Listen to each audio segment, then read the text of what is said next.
Short Escape di Rangkas Bitung sambil tipis-tipis bikin video dengan tema perkembangan perpustakaan, budaya baca, dan literasi di Indonesia. Yuk temenin aku sambil melihat-lihat destinasi yang bisa kamu kunjungi di Rangkas Bitung.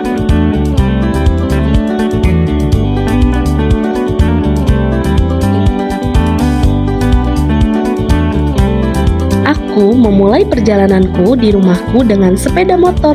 Kita mulai dengan mengunjungi kantor dinas perpustakaan dan kearsipan Kabupaten Lebak. Ini berlokasi di dekat alun-alun Rangkas Bitung.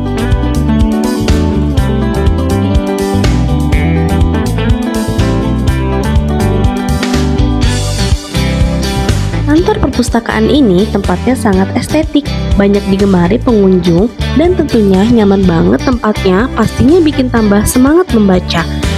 Bukan hanya bisa membaca, tapi sekaligus bisa juga menjadi tempat berwisata.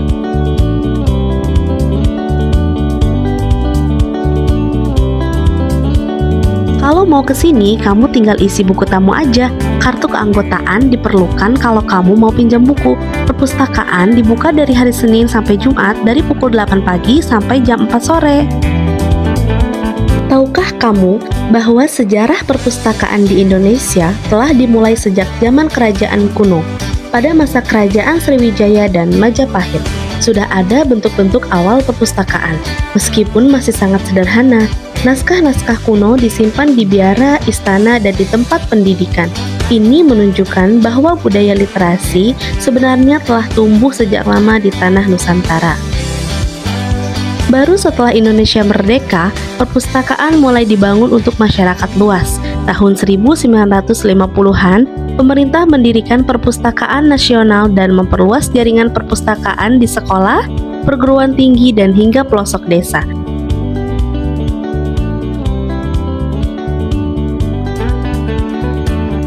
Selesai di perpustakaan, kita geser ke Museum Multatuli. Multatuli ini adalah nama pena dari Edward Doesdekker, warga negara Belanda yang memprotes praktik tanam paksa di Rangkas Bitung. Nah, di museum inilah kita bakal perkenalan lebih dekat dengan beliau dan melihat langsung buku fisik cetakan pertama Max Havelaar yang didatangkan dari Belanda. Selain mengenal sosok Multatuli, kita juga disuguhkan kisah akan perjuangan rakyat Rangkas Bitung dalam melawan penjajah di tanah air. Budaya baca di Indonesia telah mengalami perjalanan panjang, penuh tantangan sekaligus harapan. Dulu masih dianggap sebagai kegiatan eksklusif, hanya bisa diakses oleh kalangan tertentu, terutama mereka yang tinggal di kota yang memiliki pendidikan tinggi. Namun perubahan perlahan mulai terjadi.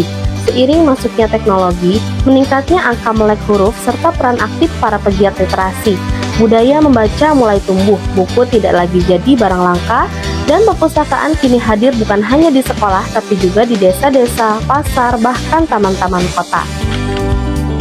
Salah satu momen penting dalam perkembangan ini adalah hadirnya gerakan literasi nasional. Pemerintah mulai Kementerian Pendidikan dan Kebudayaan mendorong program seperti gerakan literasi sekolah, pojok baca, hingga perpustakaan digital.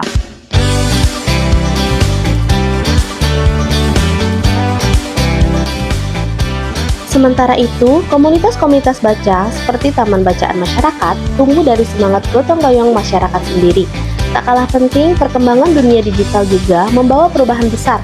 Kini anak-anak muda tak hanya membaca buku fisik, tapi juga artikel, e-book, dan cerita di platform daring. Konten literasi makin variatif, mulai dari komik edukatif, cerita rakyat digital, hingga novel online.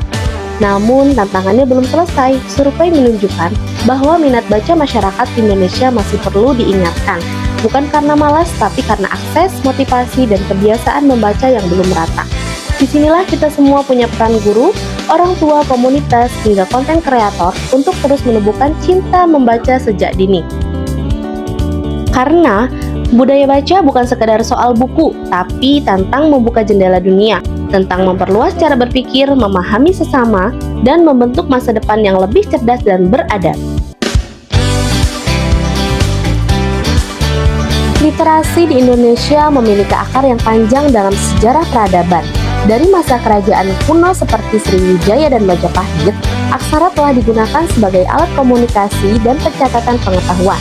Naskah-naskah kuno di daun lontar dan batu prasasti menjadi bukti bahwa budaya membaca dan menulis telah ada sejak ratusan tahun silam.